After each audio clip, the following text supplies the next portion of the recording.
can you talk a little bit about, what was your experience back then working at Patagonia? Sure. Yeah. No, and I'll try to be efficient, but it's sort of a winding road of how I got there. I got out of school before the internet in the early '90s and had worked at a consulting firm and then at bigger firms like AT&T and McCaw Cellular. But when AT&T bought McCaw, I knew I didn't want to work in that kind of environment again, and so I started looking for something just different.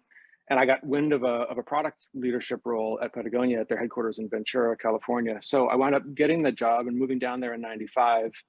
But I'd sort of gotten exposed to the very early days of the internet in my previous role. And so even though it wasn't part of my job mandate, I started basically agitating for the company to sell online.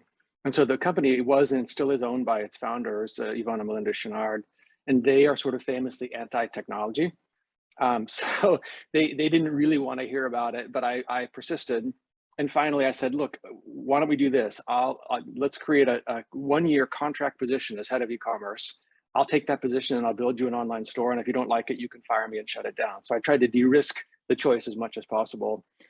In the early days of the internet, it's interesting, there was, this was early, everything about this was sort of new, and it's hard to play back the tape if you weren't there at the time. One of the things that Patagonia had going for it was, in addition to being a retailer with its own stores, they sold both wholesale and through their own catalog operation. So they already had a distribution center, customer service operations. So in terms of the actual lift of putting them online, it was actually relatively light duty. The biggest decision and the biggest kind of mind shift at the time was, what should a brand do online? What is our place? What is our responsibility to our customers in the digital medium? And that was the most interesting set of conversations, which is, how does a brand put itself online in a way that is both true to the brand and serves the business interests? So it was just a great learning opportunity for me to think about that intersection of brand and business and technology at the very beginnings of kind of the internet era. Patagonia has such a unique brand identity even today. And it's ironic that it almost became a mascot for venture investors to wear a Patagonia vest, even though they're so anti-tech. How do you see Patagonia as a brand today?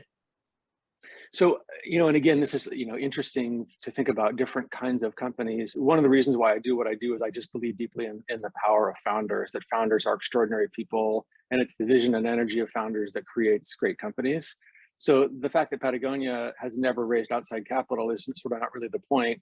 The fact to me that it's still a founder-led business, and that the ability to stay true to a vision through many different kind of business cycles and growth and change in the business and the world around them, that's what's allowed them, in my view, to continue to hew to a very clear, strong brand identity and not get distracted by the way the commercial winds are blowing.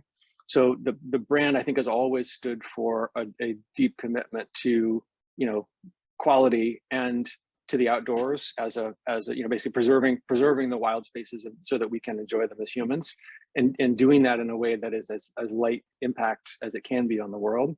It's sort of, again, ironically, it's a company that sells things, and I think they've never lost sight of the irony of that, which is we are part of the consumer economy, and yet in many ways we believe that economy has lots of negative externalities, and so sort of walking that knife edge of authenticity while pursuing a business aim, I think it's just a really fascinating kind of case study in what does it mean to build an authentic brand that cares for people in the environment in the context of late stage capitalism. It's not an easy balance to strike.